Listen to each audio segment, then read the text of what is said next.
I'm Russ Miller, and thank you, Kevin, and thank you all for having us here today. It's exciting to present to you, both in the room and folks on the phone. I'm going to talk about strategy, delivery, and governance. It's kind of going to be a whirlwind tour.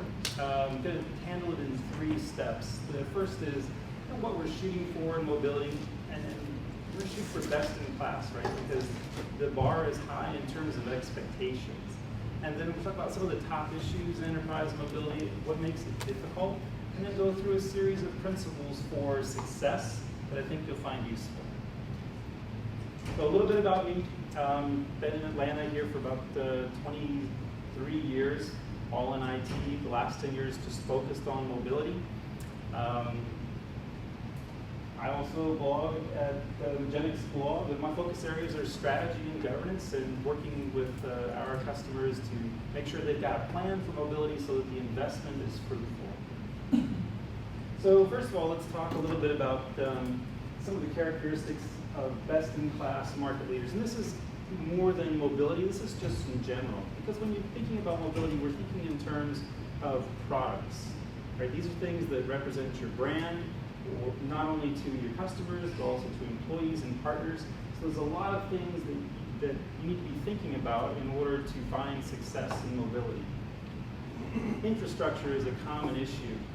When we pursue mobile projects, a lot of times infrastructure is the factor that holds back the project. A lot of it can be as simple as having mobile-ready APIs, or lack of governance, things happening in a vacuum. Other infrastructure, such as having the right tools that match with your business objectives. Understanding and anticipating customer needs. A lot of times, product owners, if they exist, will imagine that they know what customers want, but when we actually get out and talk to customers, it's a different story, right? So understanding those needs accurately and anticipating them before customers even know that they have those needs is a key to success and what best in class do. Awareness of innovation, what others in other industries are doing. In mobility, we find so often that industry cross-pollination is vital to making a plan and being best in class. I've talked to one prospect in a particular vertical who said, you know what we like about you is that you have so much experience in this other vertical because there's so much to learn for our business from that other vertical. And by the way, that other vertical was retail. Retail is all about customer experience, and other vertical markets are finding that really applies to them as well. I think measurable value is a key component. So many mobile projects and products that we see don't really have an objective in terms of a solid KPI for success, or how is this going to be measured? And one of my favorite questions to ask when we talk to customers is, what is your definition of success? And you'd be surprised how many blank stares or how much dead air we encounter when we ask that question, simply because people are very tactically focused on, okay, here's a set of features that I need to implement, and it's relatively self-evident what's going to happen. But it's not. And creating that measurable measurement plan and getting your KPIs aligned with other mobile products as well, so that you can look at mobile as a program and describe the success across all your products is what best in class needs to do. Failing often, failing early, agile process. There is not really a flavor of Wagile, waterfall mixed with agile, that really is successful, right? Going agile all the way is going to be another key to being best in class and being successful. Prioritizing what you bite off in mobility is important. Going for the strategic wins, not just those things that everyone else is doing. To be a disruptor in your market or to do something remarkable sometimes is an end run around what everybody else is doing and doing something that's strategic to your business and unique. Finally, doing things that create velocity, right? Moving quickly. We all know the mobile, like Kevin was talking about, the mobile landscape in terms of just technology is incredibly fluid. So figuring out those ways in your organization that you can deliver at a high rate of velocity will help to make your solutions best in class. So that's some of the characteristics of best in class that we're shooting for mobility. And again, the reason we're doing this is because this is what people expect, right? It's a representation of the brand. You can't really shoot for less than this in many cases, because that will turn into, over the long haul, a brand injury. You're shooting for your best solution. So what stands in the way of getting that? So I've kind of compiled about 8 different types of issues that we encounter frequently in enterprise mobility. And a lot of these issues are really well managed through a good governance program, but let's run through some characteristics of these. First of all, for strategic alignment and focus, many times organizations will pursue mobility in a very siloed manner. There's a particular group that has an interest in it, or even a particular individual. What's lacking is an enterprise prioritization for employees, for customers, for partners. How should we best invest our money across the organization, and not just one group running fast and one group not doing anything, when the group that's not doing anything may be more important to the organization's overall success than the group that can run fast. Also thinking in terms of products rather than projects. When you start your mobile journey, when that product goes out the door, it has a life cycle, it has a product plan, but it's not going to be that initial project and then you walk away for a year.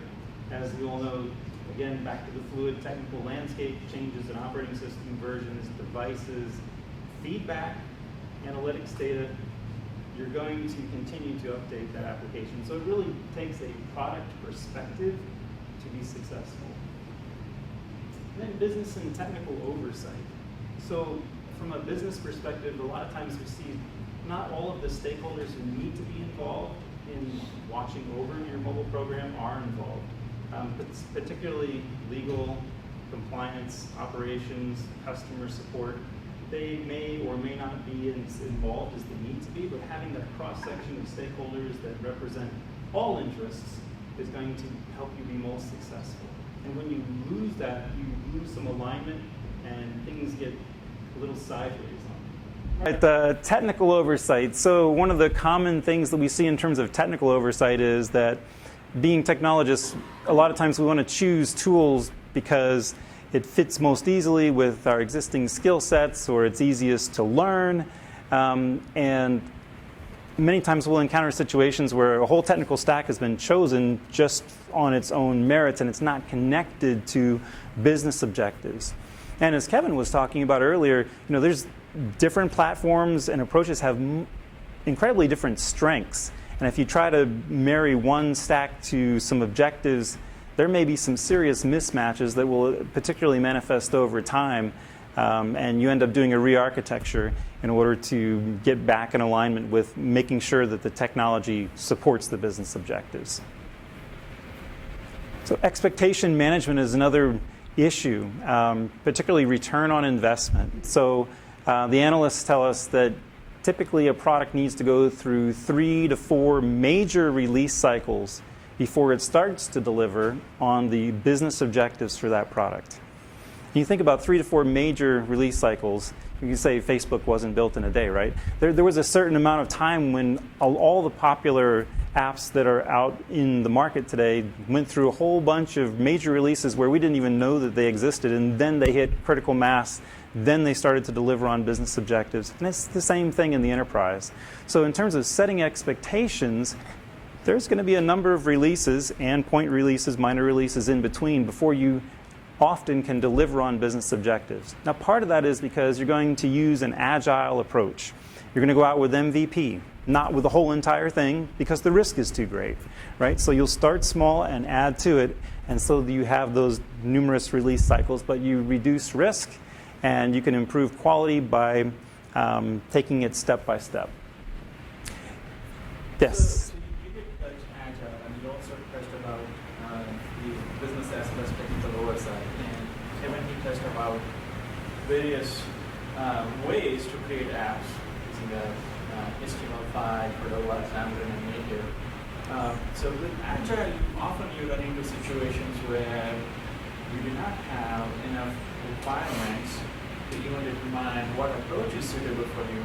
And if you choose one approach versus other, and then down the line you find out that you probably chose the wrong approach. And you also talked about minimal viable application as well. So how do you deal with the situations where you work in an Agile project, you don't have enough requirement? How do you make a choice that, hey, should I be doing a Cordova-based app or maybe Xamarin or even HTML5? So I'm glad you asked that, because that is a question we encounter in almost every engagement, because there are these several major approaches out there, and like Kevin said, there are a number of salient characteristics where fairly early on we can get a pretty good feel for this is the approach to take. Now that certainly is dependent on knowing what the product roadmap is, so that what you know now and 3 releases down the road you're still aligned. And sometimes it happens where the product itself has to pivot because of user feedback or analytics data, and you end up changing platforms. But if you've got a pretty solid vision for where the product is going, we can talk about the right characteristics to make a good choice. And unfortunately with Agile, sometimes that keeps changing. I think Agile doesn't mean you go forward without a strategy and without a product point of view and objectives. And Kevin, if you want to jump in here, I think if you know the objectives for the product and what are the high priorities, you can match those to the strengths of the various platforms. So you definitely have objectives and strategy, but then you don't necessarily go to the details of maybe what are the non-functional requirements where you have enough inputs to decide on what technology you want to choose. So those are the kind of challenges which I run into sometimes. I don't know if you guys will. I think it's a fair observation. I think Yeah. there's some things that are clearer than others.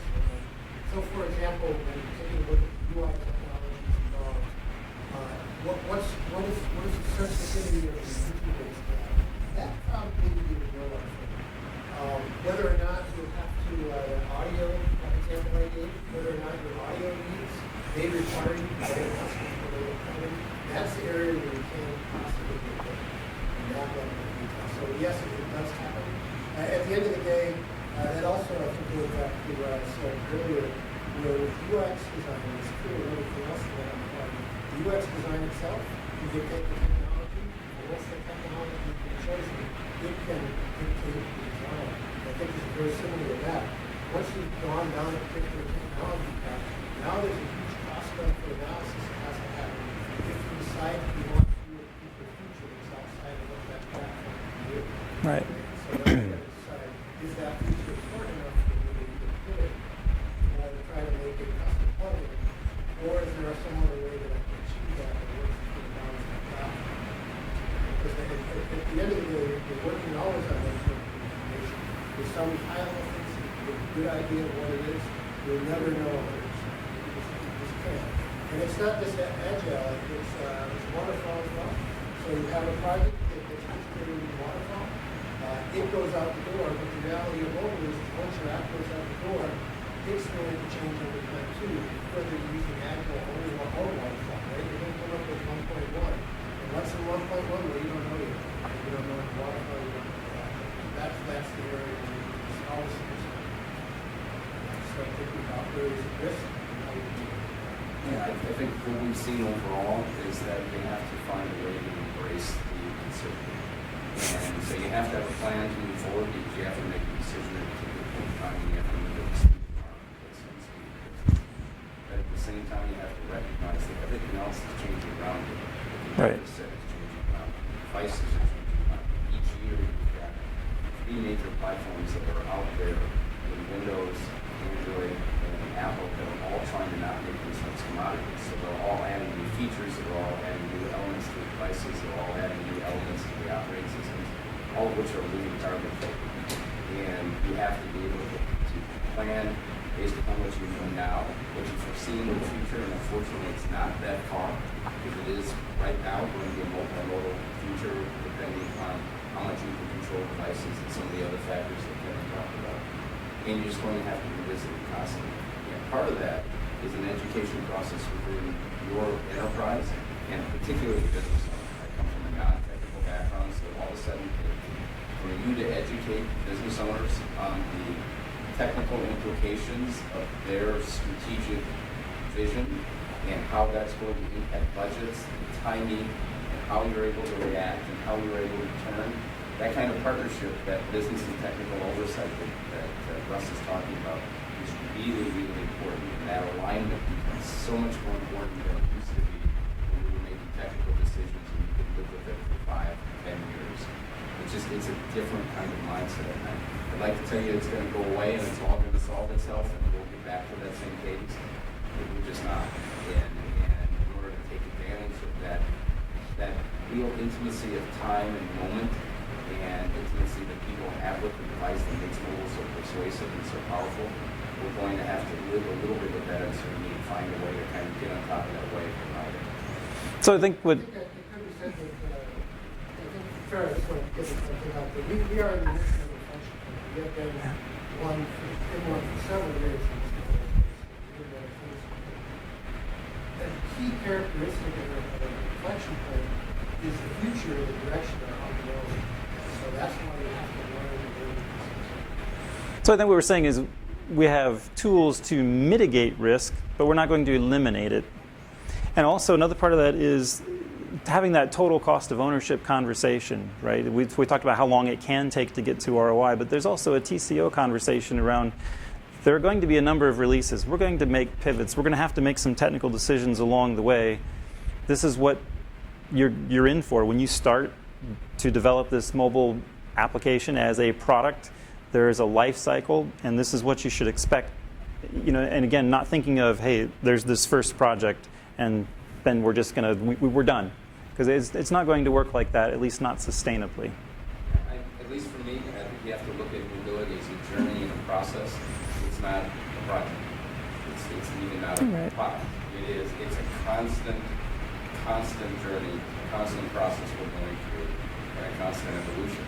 Again, you get excited by that, it feeds into your ADD and kind of your sense of excitement. You're very right. So another challenge is around visibility, awareness, and collaboration. And in another word we could sum this all up is momentum. Many clients we speak with, their biggest issue is not cost or scope or product or which thing. It's inertia. It's just inability to get started. And part of that is because there's not visibility, there's not strategic alignment and focus. There are, a lot of these other things are not going on. But that is one of the big barriers to success in mobility is achieving momentum and then sustaining it. So collaborating, having organizational awareness across all the stakeholders, that will keep things moving versus a team just running hard and fast on their own and eventually petering out. Brand protection is another issue. Many mobile projects and products get started without involvement of those who have the knowledge and the information to make sure that it's branded properly. So something goes out to employees or to partners or even, God forbid, to customers that doesn't feel like the rest of the brand. It doesn't have the same, it might have the right colors, but the whole expression of the brand's personality is a little bit off. And sometimes these efforts will do more injury to the brand, either internally amongst your employees or within customers, than if you'd spent the time to make sure that you've got everything properly aligned there. Another challenge is around leverage and scalability. Especially in large organizations, you tend to have multiple groups that are pursuing mobile development.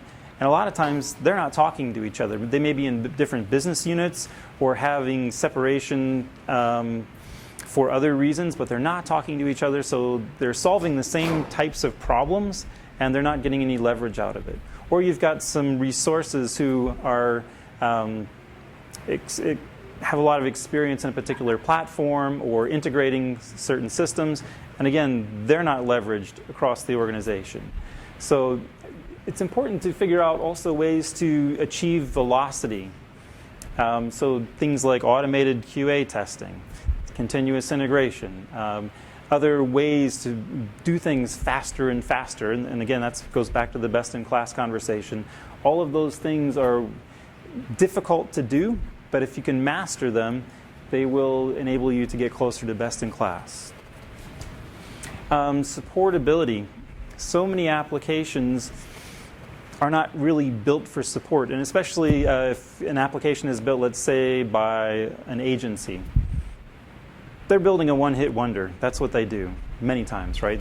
They're not really thinking from an enterprise perspective. So when you're thinking enterprise, you're thinking about how can I update this application as easily as possible? And that would mean I don't want to go to the App Store if it's public-facing for another release, or I don't want to put out another release through my private App Store.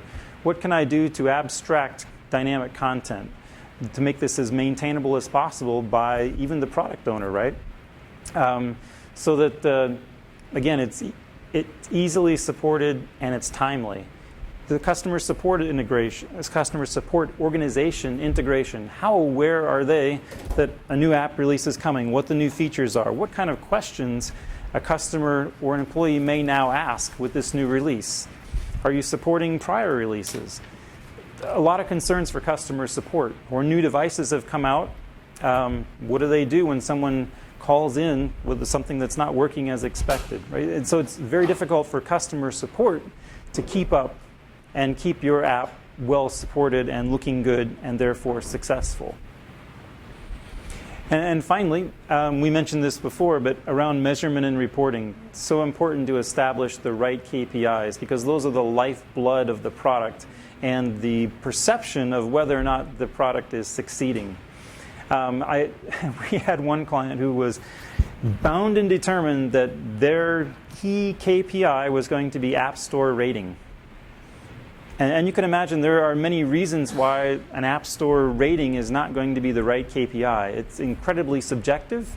Somebody can give you a 1-star review with absolutely no explanation why.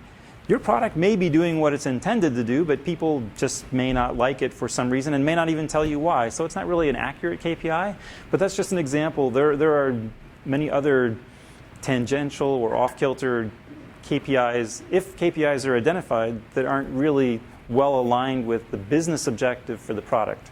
So having those well identified and then having the data coming out of the application to support those KPIs is incredibly important. Even the supportability, how is it linked with the KPIs? Because nowadays most of the apps don't have much support. If it works, it doesn't work, it doesn't work. I'm not calling somebody for an app not good. It does depend. I mean, some apps do have an 800 number to call, but most don't, right?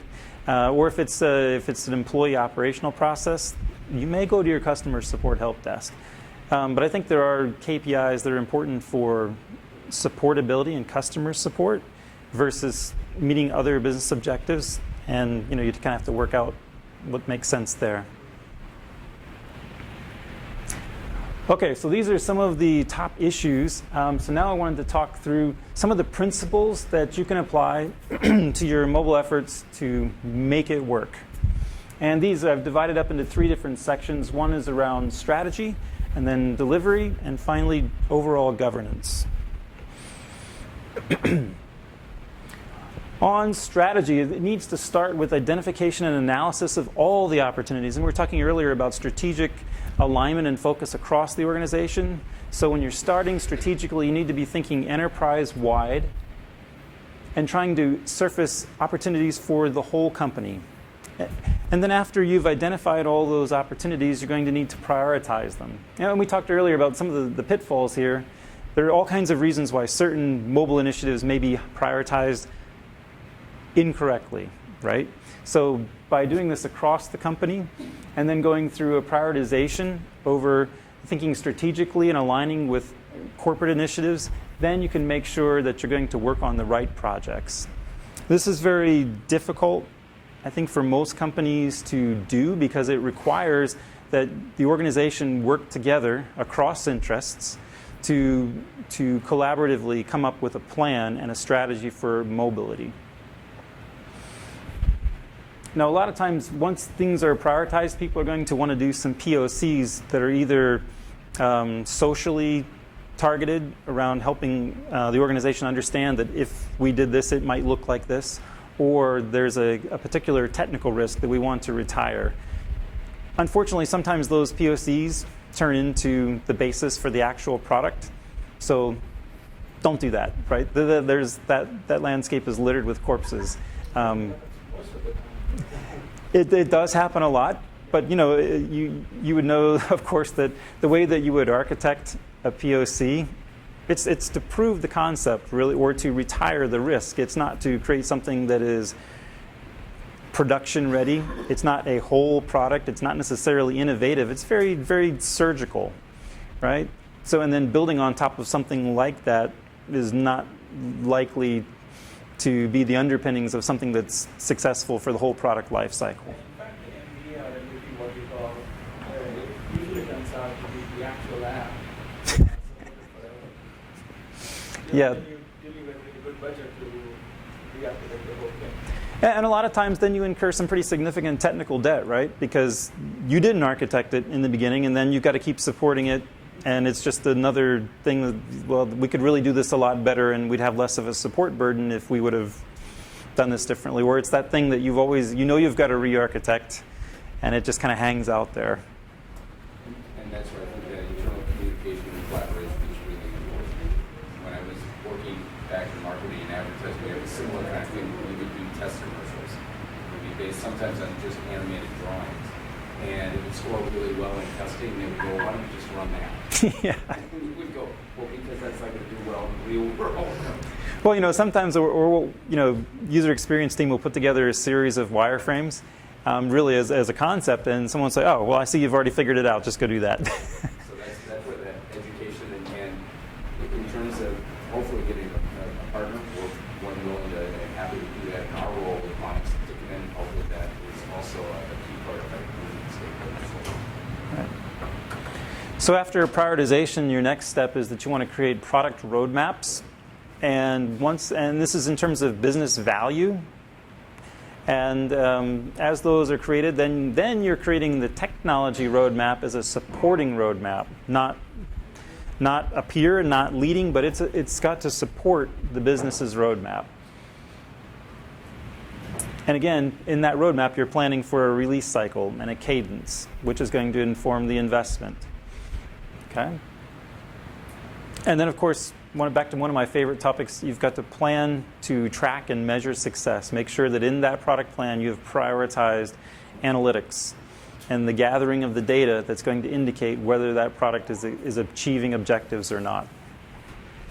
So those are the key steps around strategy. So let's talk about delivery for a few minutes. So many folks start the mobile journey without a clear understanding of all of the pieces, right? All of the different technologies that have to be brought together to put together a product that is going to have the right longevity and that's going to meet objectives and is going to capture all of the data that's going to be required.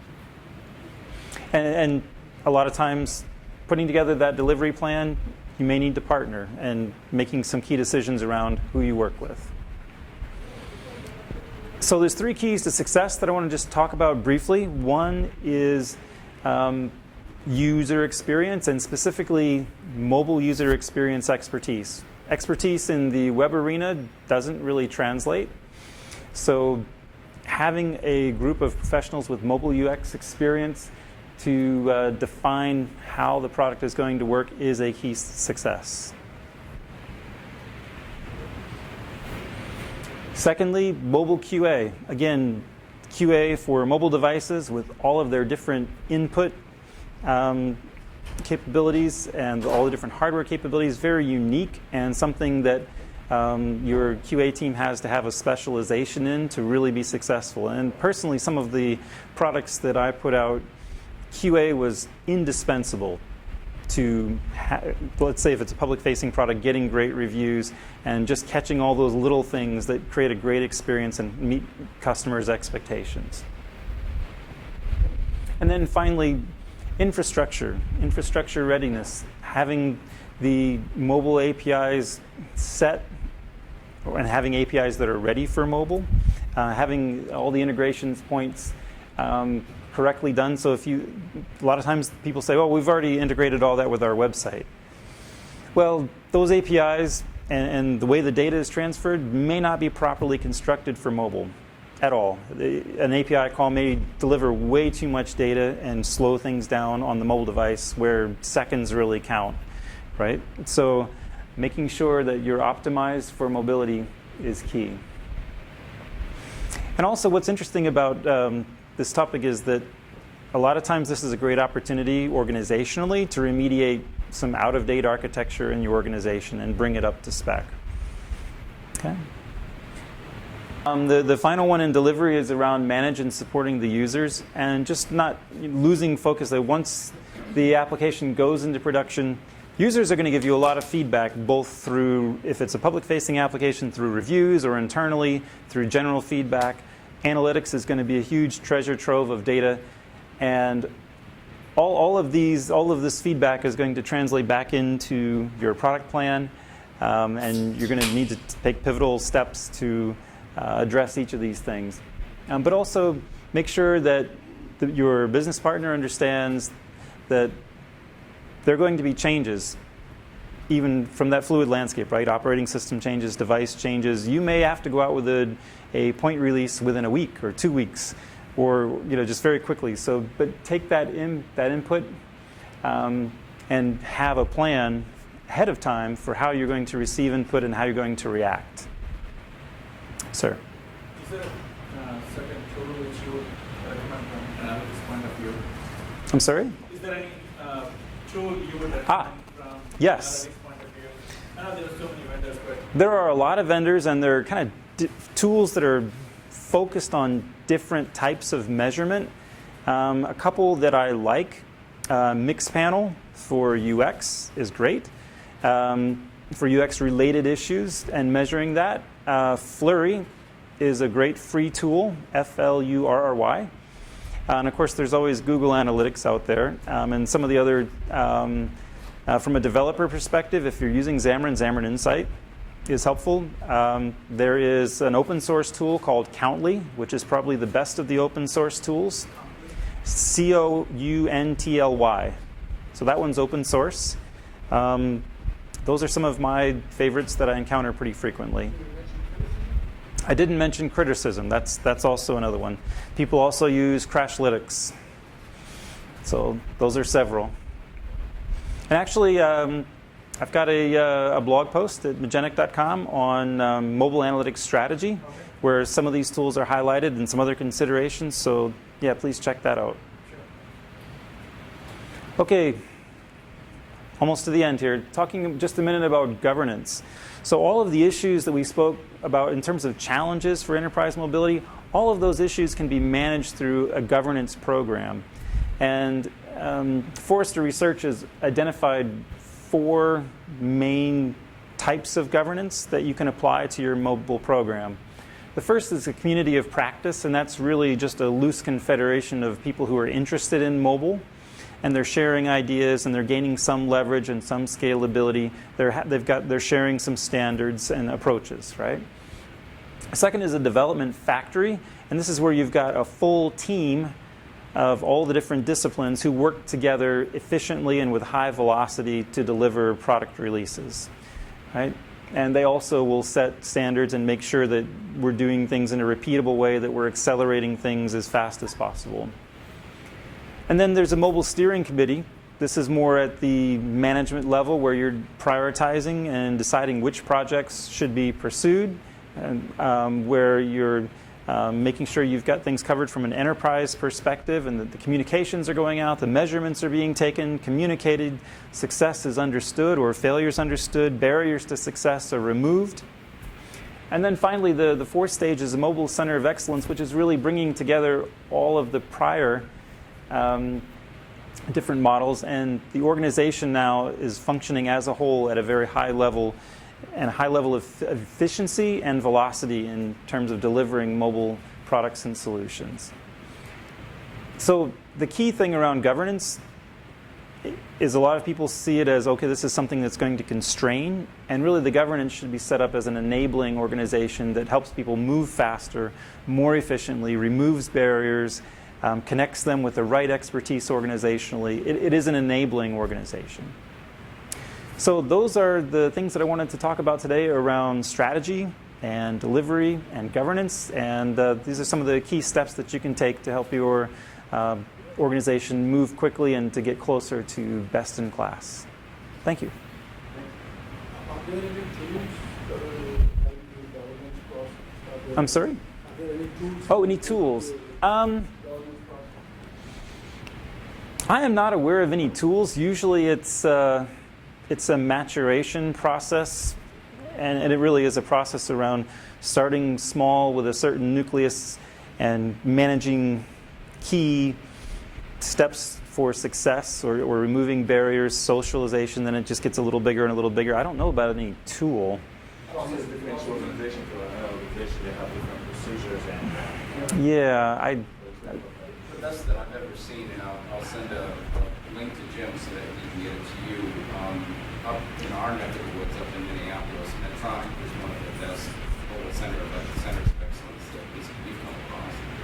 They have, I think at last count, almost 300 mobile apps that they have internally, covering their sales force, covering the doctors that they're dealing with, a wide variety of mobility applications that they've got across their organization. And they've been one of the leaders in terms of developing mobile center of excellence. And there was a presentation at one of the mobile enterprise summits, I believe, that their head of enterprise mobile had done on mobile center of excellence. So I'll send a link to that, because I think the video is still up. And it was one of the better videos that I had seen. you know, I don't know if they have anything publicly available, but Kaiser Permanente also has a pretty good mobile center of excellence. I don't know if they have a video or anything available, but yeah. So I'll find that link and send it to Jim. Other questions? Thanks. Thank you.